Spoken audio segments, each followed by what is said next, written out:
कच्च्या कैरींपासून बनवलेल्या चटण्या तर तुम्ही बऱ्याच वेळ खाल्ल्या असतील. परंतु मी गॅरंटी देऊन सांगते, की अशा पद्धतीने बनवलेल्या आणि अशा वेगळ्या चवीच्या चटण्या यापूर्वी तुम्ही कधीच खाल्ल्या नसेल. तर चला आपण रेसिपीला सुरुवात करूया. कैऱ्या चांगल्या स्वच्छ धुवून घेतल्या आणि याच्यावरील सालीचा जो भाग आहे तो काढून घेतला आणि अशा पद्धतीने कट करून घेतल्यात. कट केलेल्या कैऱ्यांचे तुकडे असे मिक्सरला टाकून घ्यायचे. पुदिना घेतलेला आहे, 1 वाटीभर चांगला स्वच्छ धुवून घेतलेला पुदिना टाकून घ्यायचा. कोथिंबीर टाकून घ्यायची. ओला खोबरं आहे, त्याचे काप आहेत ते टाकून घ्यायचे. जवळ ते जवळ 10 ते 15 लसूणचे असे बारीक बारीक काप करून घेतलेले आहेत ते टाकून घ्यायचे.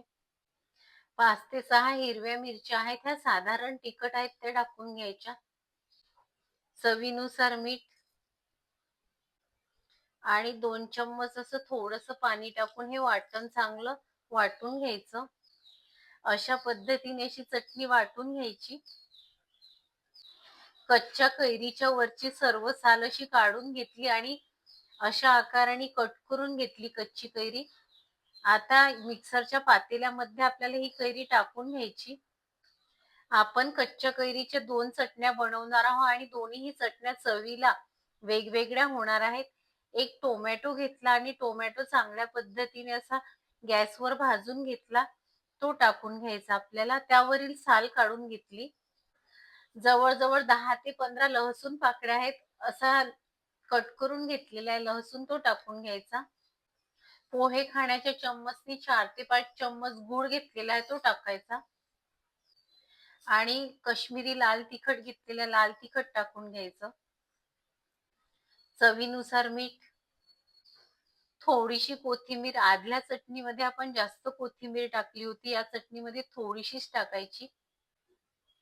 आणि 2 ते 3 चम्मच असं थोडंसं पाणी टाकून चटणी चांगली बारीक वाटून घ्यायची. कैरीची दुसरी चटणी बघा अशी बारीकसर वाटून घेतली. दोन्हीही चटण्या मी वाटीमध्ये काढून घेतलेल्या आहेत. आता यावर आपण तडका मारून घेऊया. चटणीला स्वाद येतो तो तडक्याने आणि या तडक्यासाठी आता तेल घेतलेलं आहे जवळजवळ 1 पडी. त्यामध्ये जिरा आणि मोहरी टाकून घ्यायची. जिरं आणि मोहरी तडतडली की उडदाची डाळ आहे 1 चम्मच, छोटा चम्मच, ती टाकून घ्यायची. हिंग टाकून घ्यायचा आणि सर्वात शेवटी कढीपत्ता टाकून घ्यायचा.